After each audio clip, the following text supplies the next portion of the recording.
ዛሬ ወጣቱ ዱዓን ዘነጋ። ወላሂ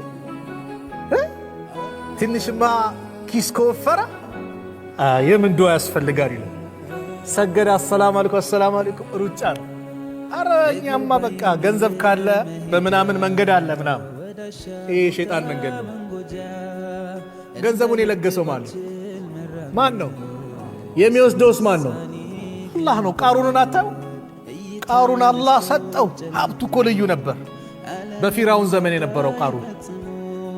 ተው አትኩራራ።